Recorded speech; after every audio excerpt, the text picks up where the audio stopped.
ہماری نظر میں کرم کیا؟ ہماری نظر میں کرم کثرت سے دینے والا، لیکن اہل بیت اطہار یا بالخصوص امام حسن مجتبی کو کریم کہا جاتا ہے، تو اس کی ایک وجہ یہ ہے کہ امام حسن مجتبی نے جس کو دیا وہ غنی ہو گیا، جس کو دیا وہ غنی ہو گیا۔ اور باقاعدہ روایت بھی ہے کہ امام حسن مجتبی جس کو دیتے تھے حتی یغنی، اتنا دیتے تھے کہ وہ غنی ہو جائے۔ مطلب امام حسن مجتبی کے دروازے پہ کوئی فقیر بن کے آئے تو دوبارہ اسے کسی کے دروازے پہ فقیر نہیں بننا ہوتا تھا، فقیر ہی چھوڑ دیتا تھا۔ جب وہ امام حسن مجتبی، عثمان کا دور تھا، ایک فقیر مدینے پہنچا، عثمان کے پاس گیا اور جانے کے بعد عثمان کے سامنے بھیک مانگی، گدائی کی۔ عثمان نے 1 درہم اٹھایا اور دے دیا، درہم چاندی کا سکہ، 1 درہم اٹھایا اور دے دیا۔ اس بندے خدا نے 1 درہم دیکھا اور آنکھوں میں آنسو آنے لگے۔ یہیں پہ روک کے وہ جملہ مشہور و معروف، جو محتاج خود ہو عطا کیا کرے گا؟ جو خود کسی نہ کسی دروازے کا محتاج ہو اس سے کرم و بخشش کی کوئی توقع نہیں ہوتی۔ اب یہ فقیر جب عثمان کے دروازے سے واپس آیا اور باہر آ کے کھڑا ہو گیا، لوگوں کی طرف مخاطب ہوا۔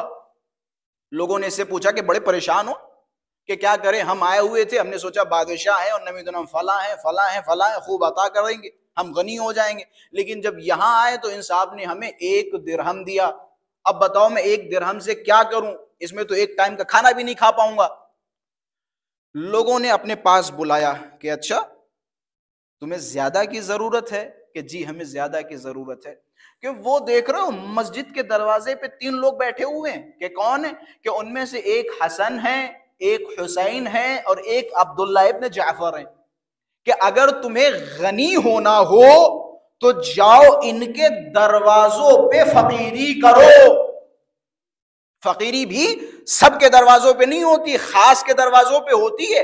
اگر تمہیں غنی ہونا ہو تو جا کے ان کے دروازے پر فقیری کرو۔ کہتے ہیں یہ فقیر امام حسن مجتبی کے پاس پہنچا۔ وہ روایت یاد رکھیے کہ روایت کیا ہے، امام حسن اتنا دیا کرتے تھے حتی یغنی، یہاں تک کہ جو مانگنے والا امام کے پاس آتا تھا مولا اسے اتنا عطا کرتے تھے کہ وہ غنی ہو جاتا تھا، یعنی اس کے بعد اسے کسی دروازے پہ جانے کی ضرورت نہیں پڑتی تھی، فقیری کرنے کی ضرورت نہیں پڑتی تھی۔ امام حسن مجتبی کے پاس آیا اور امام کی خدمت میں سوال کیا۔ اب جیسے اس نے فقیری کے لیے دونوں ہاتھوں کو پھیلایا، امام مجتبی نے دینے سے پہلے سوال کیا۔ یہ سنت امام حسن مجتبی ہے۔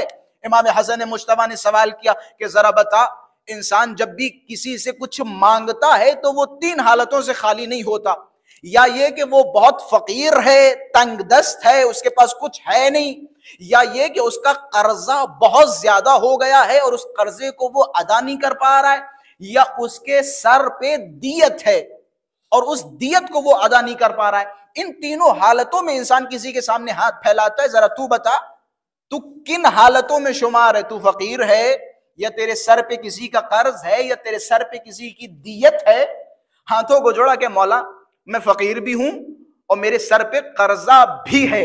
اب ذرا تصور کیجئے گا، ایک طرف حاکم کے دربار میں فقیر جا رہا ہے اور وہاں سے اسے کیا مل رہا ہے؟ 1 درہم۔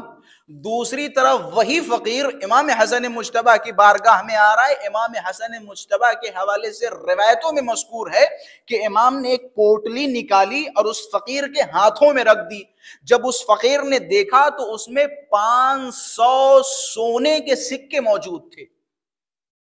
500 سونے کے سکے۔ اب یہ 500 سونے کے سکے، اب یہ فقیر کرے تو کیا کرے؟ اب یہ ایک مرتبہ ان سکوں کی طرف دیکھ رہا اور ایک مرتبہ امام حسن مجتبی کی طرف دیکھ رہا ہے، لیکن ابھی بھی اس کا مقصد پورا نہیں ہوا، کیونکہ بتایا گیا تھا کہ وہاں 3 شخصیتیں بیٹھی ہوئی ہیں۔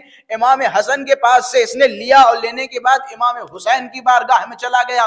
روایتوں کے جملے ہیں، امام حسین شہید کربلا نے 499 سکے دیے تاکہ لوگوں کو پتا چلے حسن ابن علی حسین ابن علی سے زیادہ سخی و کریم ہے۔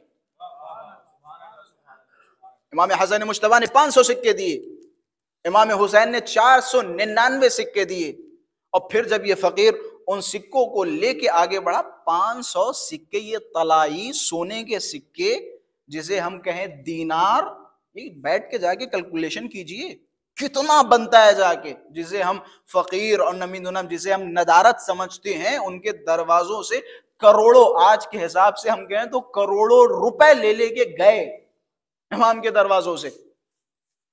اب یہ فقیر جب آگے بڑھا تو اس نے ایک جملہ کہا، اللہ اعلم حیث یجعل الرسالۃ، ارے اللہ جانتا ہے وہ اپنی رسالت و امامت کن کے ہاتھوں پہ رکھے، اللہ جانتا ہے، اللہ جانتا ہے، ہر ایرے غیرے کے ہاتھوں میں مسلمانوں کی باغ ڈور نہیں دی جاتی، اللہ جانتا ہے کس کے ہاتھوں میں رکھی جائے۔